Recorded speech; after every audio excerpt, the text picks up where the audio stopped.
Hey everyone, husband here. And I'm wife. If you've been listening to us, then you know we're all about reading the Bible and reacting to it on our first read-through. Cuss words, crying, laughing, and more. We're passionate about creating a podcast that takes the sanctity out of the sacred text and simply stating it as we see it.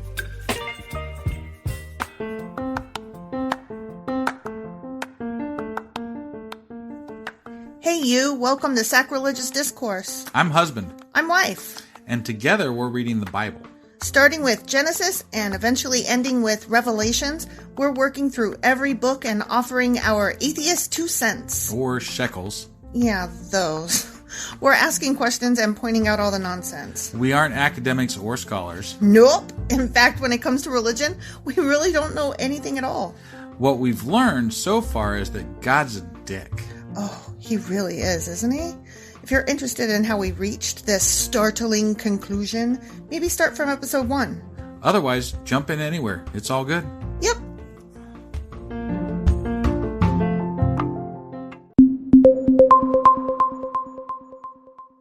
One of the things that we end up talking about a lot just in our own time is religion and how it affects people and philosophy and just, we live in a very religiously oriented town.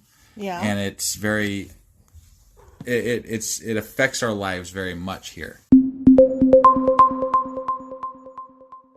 I was in high school and my friends all asked me if I was saved, and I had never heard the term before, so I thought the same thing. What do you mean saved? Saved from what? Right. And they thought that I was smarting off or being funny. Right. And they didn't understand. No, I really, literally, legitimately have never heard that term. I don't know what you're asking me. He does, what's it called when you fuck with animals? When you fuck with animals. Okay, that's that's not the fucking I meant. God. No, I didn't mean bestiality. Right, I meant what's it called when you make animals do things? Husbandry? Yeah, that. Wait, when you make them do things, domesticate them? Okay, that too. He domesticates them and he engages in animal husbandry and he does animal stuff. I can't follow what you're going on about. I'm just saying God does animal stuff. The end. That's what this whole chapter does.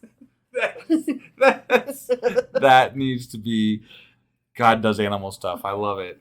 That's perfect. I mean, right? That's what this whole chapter was. Yeah, God does animal stuff.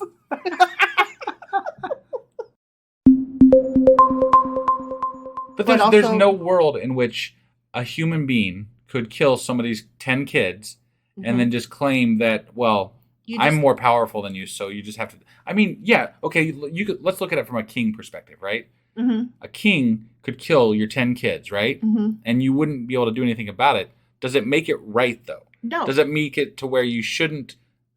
Should you be able to question his actions? You should, yes. Right. So just because you're more powerful does not make the action right.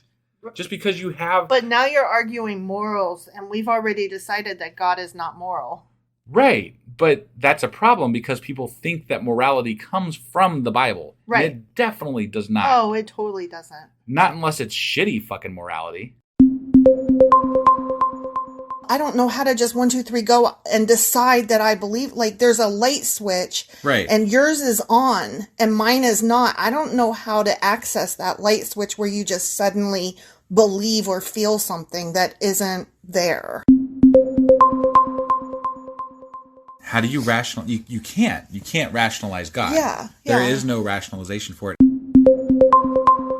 The problem of infinity really scares people. Oh, for sure. And that's why they have to think of a beginning and an end forever and ever. Amen. The problem of death scares everybody. Right. That's why we have to come up with deities that are going to let us live forever in a wonderful plane of existence somewhere in the sky. Right.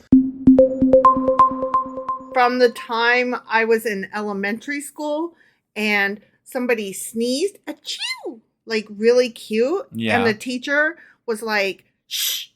Oh. Yeah. That's not the correct response. Right? And so I was like, you can't shush somebody for sneezing. Because I'm like, that's ridiculous, right? Right. So from that moment is the earliest that I remember. I've always been the type that's like, that doesn't make any sense. And is pissing me off. And right. How can you even with that? So, a little blurb about Sacrilegious Discourse. They are a wonderful podcast. And for those that haven't really delved into reading the Bible, or maybe it's been a few years or decades, and you want to kind of refresh your memory, this is a really awesome way to start, because they are also, they're not theologians. They're just reading the Bible, and their first take on it. So I find it hilariously entertaining, and I wish I would have had this podcast reading the Bible when I was much younger.